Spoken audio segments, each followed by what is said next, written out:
네, 2장은 실세계 정보와 데이터입니다. 실세계에서 우리가 사용하는 데이터 정보들은 대부분 이제 아날로그 형태를 띠고 있는데요. 현대적인 컴퓨터에서는 이제 데이터들을 모두 디지털로 사용을 하고 있습니다. 그래서 우리가 사용하는 문자, 숫자, 소리, 그러면 이제 음악이면 음질, 그다음에 그림이나 영상 이런 것들은 이제 화질하고 관련이 돼 있고요.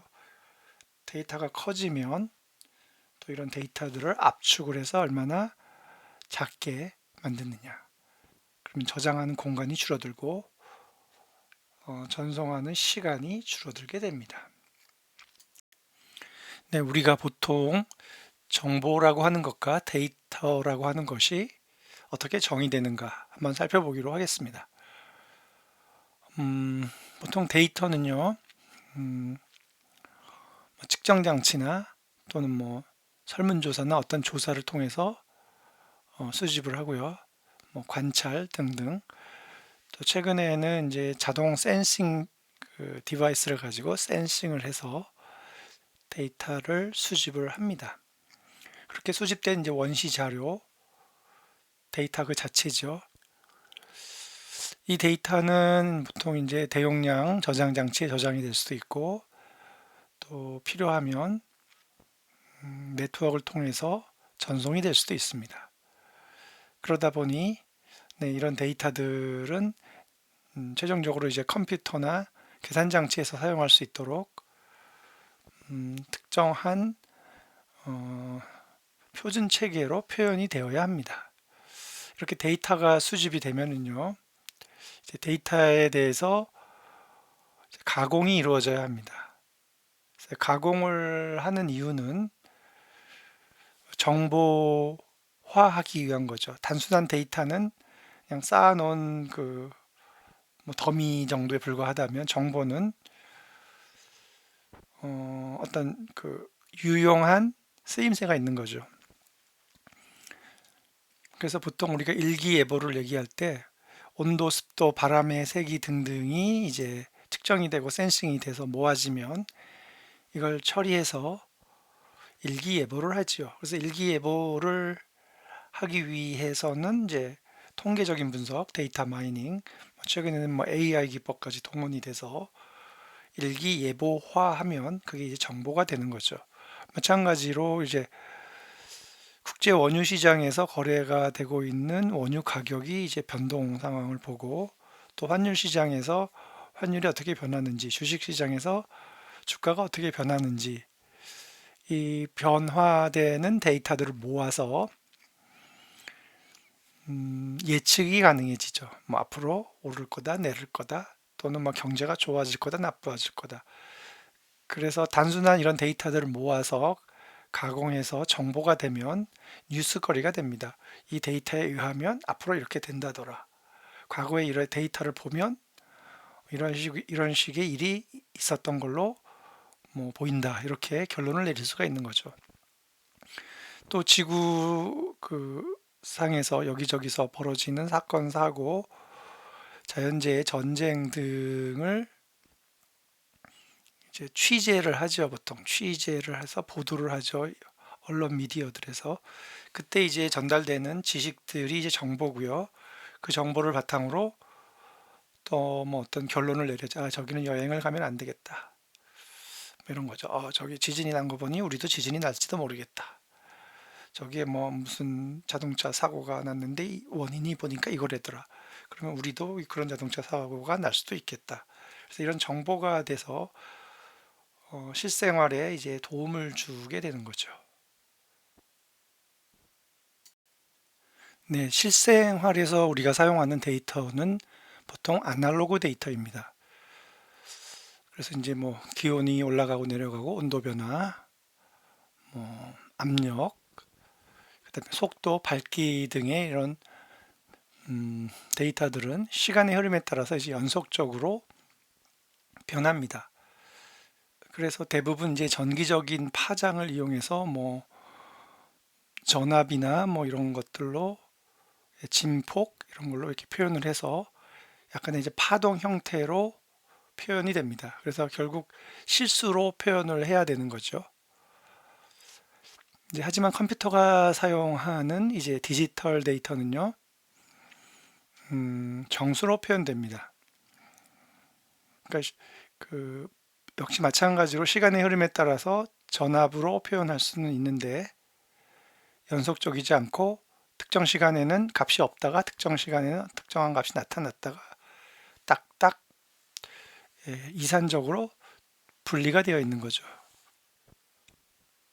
그래서 보통 정수로 표현하다 보니 뭐 시험 점수, 사람의 나이, 월급, 그다음에 뭐 참이냐 거짓이냐 등등 이런 이제 개별 정보로 연속적이지 않은 그런 데이터가 컴퓨터가 사용하는 디지털 데이터가 됩니다. 네, 그러면 현실 세계, 실세계에 존재하는 연속적인 데이터를 컴퓨터에 입력을 해서 컴퓨터로 이제 다루려면은 그 연속적인 아날로그 데이터를 이제 컴퓨터가 사용하는 디지털 데이터로 변환을 해야 합니다. 그래서 연속적인 데이터는 여기 있는 그림처럼 파란 하늘색이죠. 이렇게 사인파의 파동처럼 시간의 흐름에 따라서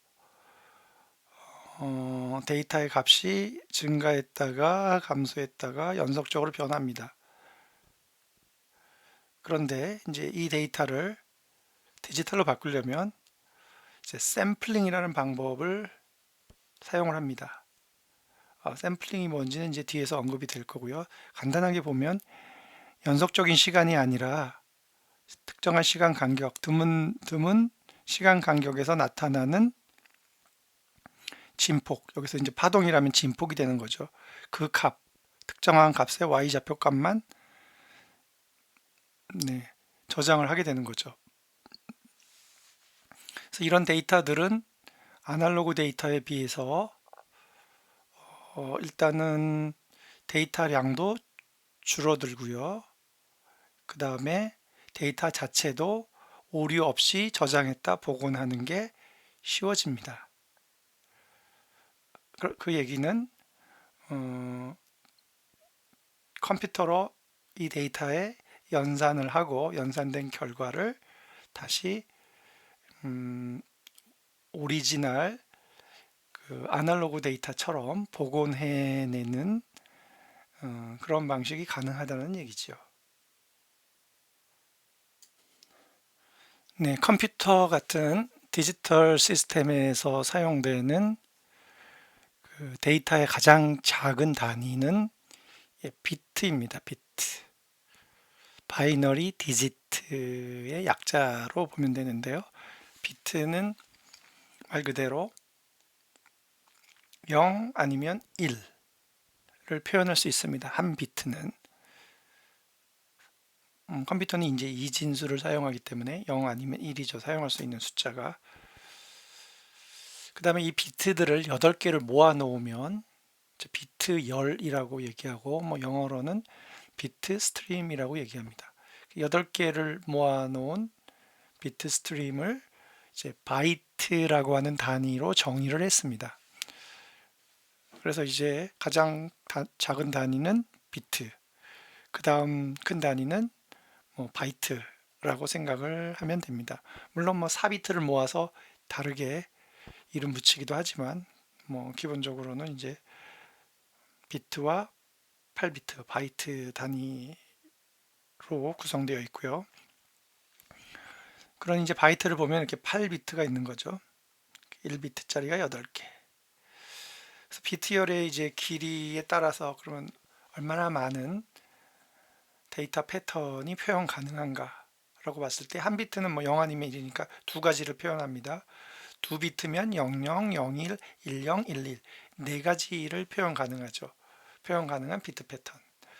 그래서 이제 8비트면 2의 8제곱이 되니까 2의 8승이 되는 거죠. 256개의 서로 다른 비트 패턴이 존재하게 됩니다. 그래서 임의의 길이의 n비트라고 하면 2의 n승계의 서로 다른 패턴을 표현할 수 있습니다. 그러면 이제 앞에서 우리가 살펴봤듯이 실세계에서 우리가 사용하는 뭐 문자, 숫자, 이미지, 소리, 동영상 이런 것들은 모두 디지털로 바꿔서 컴퓨터에 입력을 해야 합니다. 입력을 해서 메모리에 저장을 해 놔야만 그 다음에 이 데이터들을 사용할 수 있게 됩니다.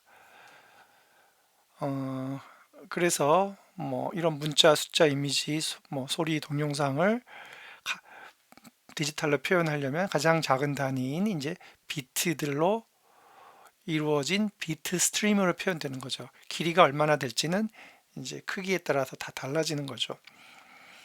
그래서 뭐 여기서는 이제 키보드를 표현했지만 다양한 입력 장치를 통해서 숫자나 문자, 이미지, 소리, 동영상 이런 거 뭐 카메라나 뭐 마이크나 이런 걸 통해서 입력이 되는 거겠죠. 그래서 컴퓨터에 저장이 되고요. 그다음에 특히 문자, 우리가 사용하는 이제 캐릭터라고 하는 문자는 이제 알파벳 기준으로 뭐 A, B, C, D 이런 걸 생각을 해볼 수 있는데 가장 문자를 표현하는 가장 기본적인 단위는 바이트, 즉 8비트를 가지면 256개의 서로 다른 패턴을 표현할 수 있기 때문에 뭐 영어 기본 알파벳 개수 이 26개, 그다음에 뭐 키보드에서 보이는 뭐 보통 키보드에서 보이는 게 뭐 102, 101키, 102키 뭐 100개 조금 넘는 그 키들이 존재하니까 이에 8승이면 256개 서로 다른 비트 패턴은 충분히 표현이 가능하지요.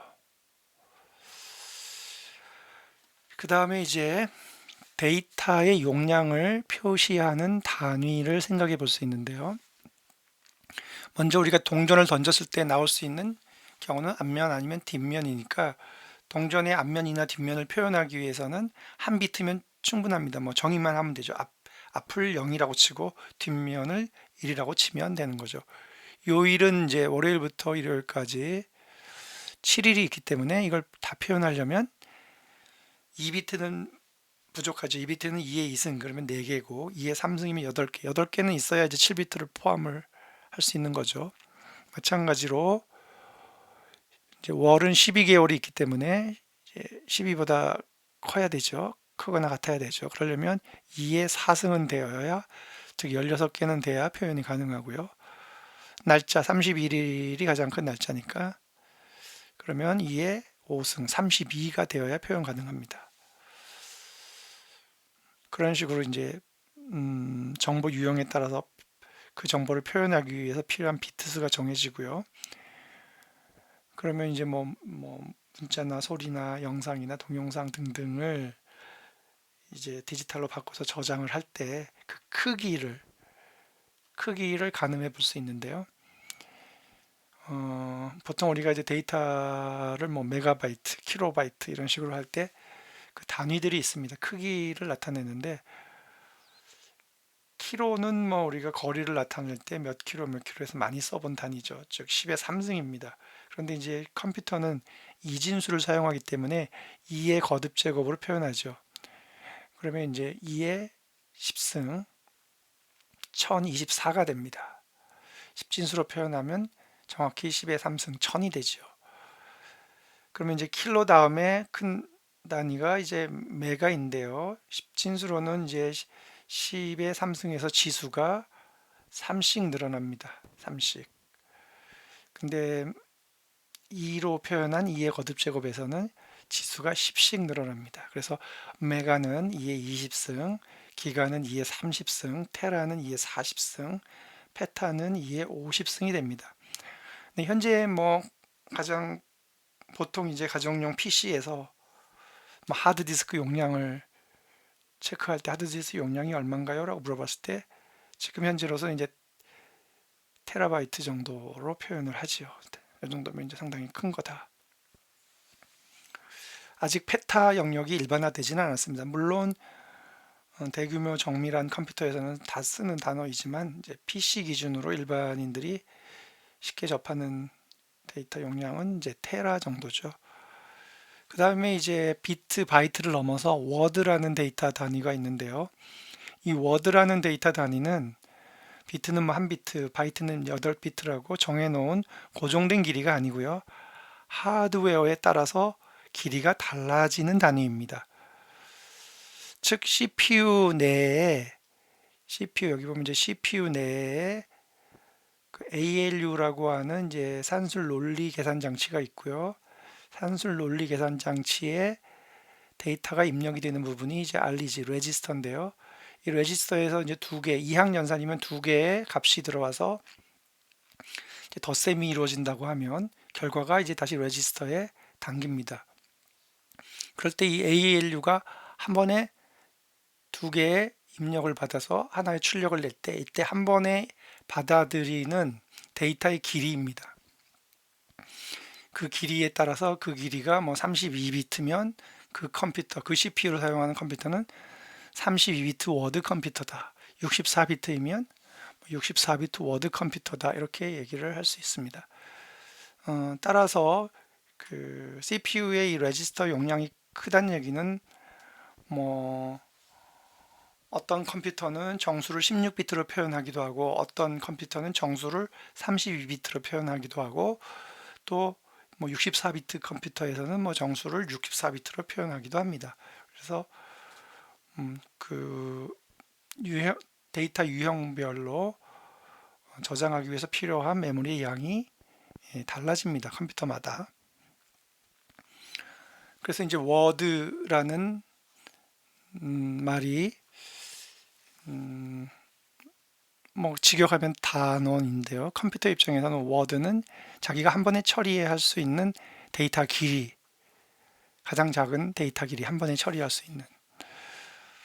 그럼 32비트 컴퓨터에서는 이제 언급했듯이 32비트 데이터를 입력받아서 32비트 데이터를 한 번에 연산해서 32비트를 출력을 하는 겁니다. 64비트 컴퓨터도 그렇죠. 그래서 정확히 얘기하면 워드는 CPU 내부의 레지스터들, 뭐 CPU 내부의 뭐 캐시라고도 얘기할 수 있는데요. CPU 내부의 이 레지스터들의 크기. 왜냐하면 레지스터들의 크기가 이 연산 장치에서 한 번에 처리되는 데이터 크기가 되기 때문이죠. 그래서 워드는 CPU 내부에 있는 레지스터의 크기로 정의된다라고 할 수 있습니다. 네, 보통 그 램이라고 부르는 주기억 장치는 가격이 뭐 상대적으로 좀 저렴하고 속도가 빠른 장점이 있는 반면에 컴퓨터의 전원을 끄게 되면 저장되어 있던 데이터가 다 날아갑니다. 그래서 램은 이제 그 주로 컴퓨터 전원을 켜고 작업을 할 때 워킹 메모리라고 얘기할 수 있죠. 작업 메모리 그런 용도로 쓰게 됩니다. 그래서 실제 그 물리적으로 램을 컴퓨터 내부에서 램을 찾아보면은요.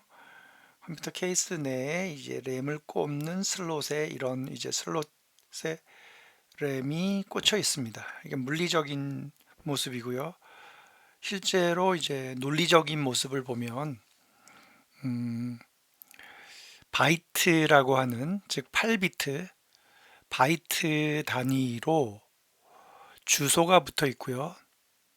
뭐 0, 1, 2, 3 이런 식으로 바이트 단위로 주소가 붙어 있고 그래서 0번째 주소, 첫 번째 주소, 두 번째 주소 이런 식으로 주소를 언급을 하면 그 주소에 해당하는 곳에 있는 8비트 즉 1바이트 데이터를 읽고 쓰는 작업을 할 수 있습니다.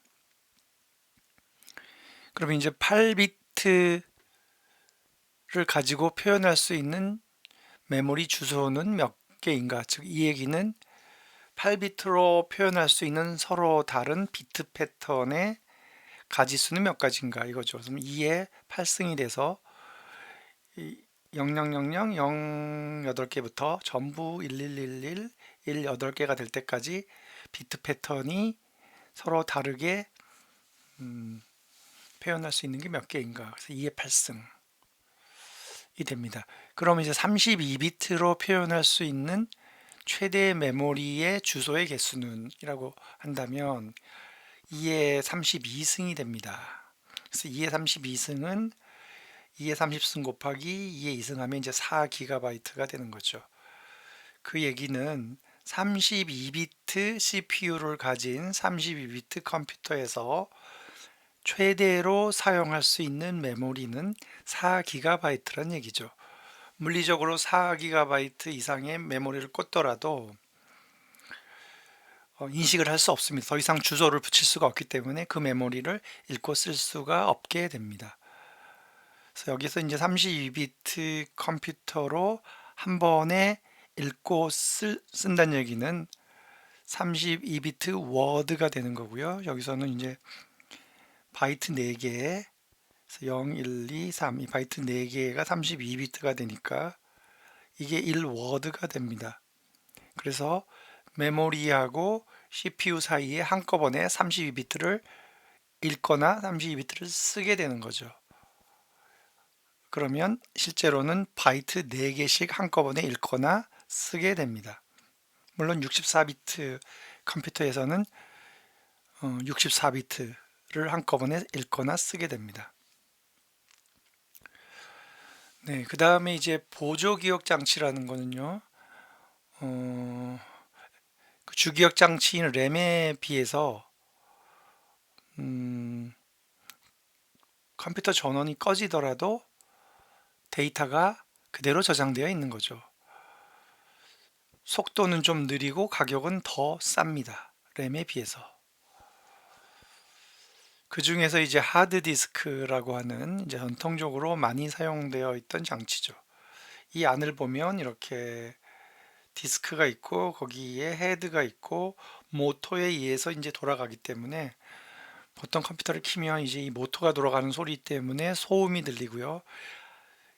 그 전자적으로 돌아가는 컴퓨터가 기계적으로 돌아가는 하드디스크의 데이터를 읽고 쓰고 하려면 상당히 속도가 느려집니다. 하드디스크에 읽고 쓰는 작업이 많을수록 컴퓨터의 속도는 느려집니다. 입출력 하느라고요. 그래서 그 다음으로 고려할 수 있는 게 이제 SSD인데요.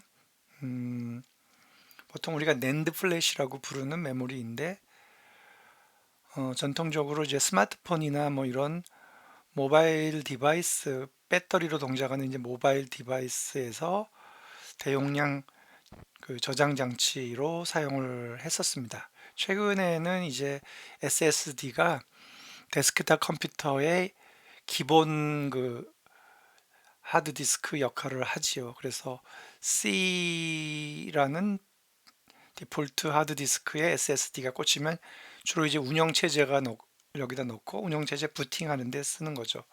소음도 없고 속도도 HDD에 비해서 빠릅니다. 근데 HDD는 그 외에 이제 뭐 대용량, 뭐 동영상이나 이런 것들을 따로 보관하기 위해서 쓰는 용도로 씁니다. 그 외에 뭐 USB도 있지요. 보조기억 장치로.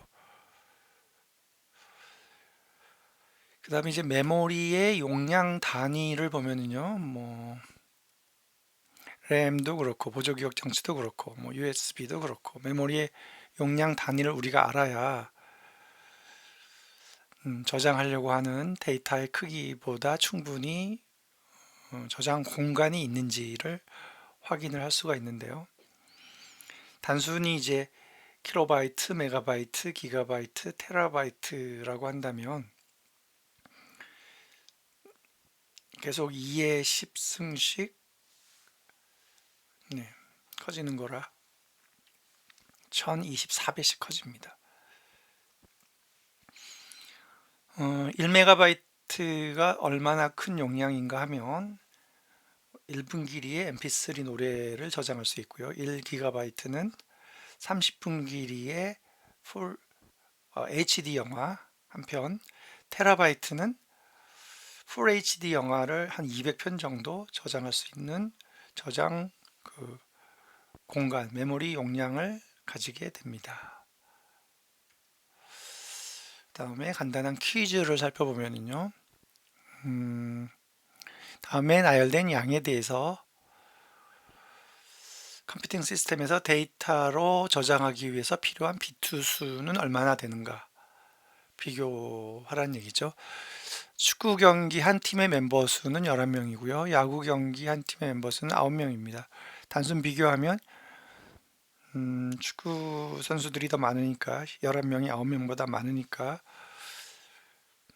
뭐 축구 경기에서의 멤버 수를 저장하기 위해서 더 많은 비트 수가 필요할 것 같아 보이는데 사실은 3비트를 가지면 2의 3승이라서 8개밖에 표현을 못하죠. 그래서 둘 다 표현이 안 됩니다.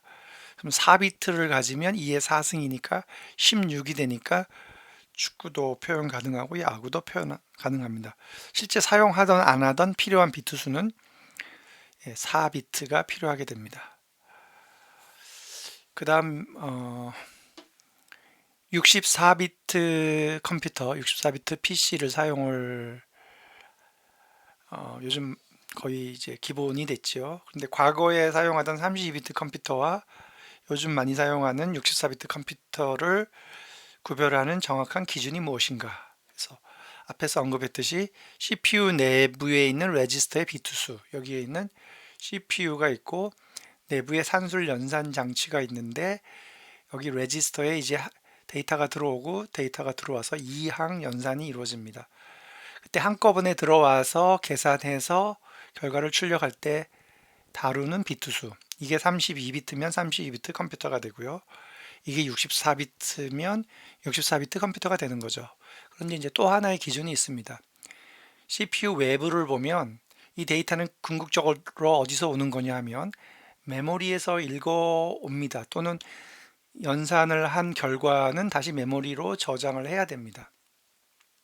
그 얘기는 CPU하고 메모리 사이에서 한꺼번에 읽어드리거나 한꺼번에 쓰는 비트수, 즉 그 버스라고 얘기할 수 있는 한꺼번에 읽고 쓰는 비트수, 버스가 32비트냐 아니면 64비트냐에 따라서 32비트 컴퓨터, 64비트 컴퓨터라고 할 수 있습니다. 정확히 말하자면 CPU 내부에 있는 레지스터의 비트 수가 32비트이고 CPU와 메모리 사이에 한꺼번에 주고받을 수 있는 버스의 비트 수가 32비트일 때 32비트 컴퓨터, 또 여기 각각이 64비트일 때 64비트 컴퓨터라고 합니다. 어떤 이제 일부 PC는 가격을 좀 낮추기 위해서 CPU 내부는 64비트인데 CPU하고 메모리 사이에서는 이제 32비트씩 읽고 쓰는 컴퓨터가 있습니다. 그 경우에는 메모리에서 한꺼번에 32비트를 두 번 가져다가 레지스터에 채운 다음에 여기서 64비트로 계산합니다. 그리고 얻어진 64비트 결과를 마찬가지로 메모리에 두 번에 나눠서 32비트씩 두 번 저장을 하게 되는 거죠.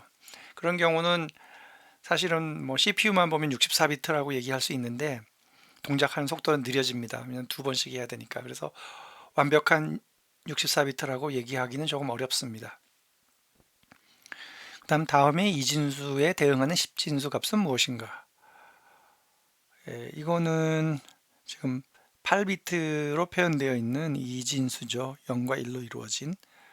이걸 이제 맨 오른쪽에 있는 게 이제 2의 0승, 2의 1승 이 단위로 보면 1로 나타나 있는 비트만 의미를 가지니까 2의 0승, 2의 1승, 2의 3승, 2의 6승, 2의 7승 해서 더해버리면 결국 우리가 다루는 10진수 203이 됩니다.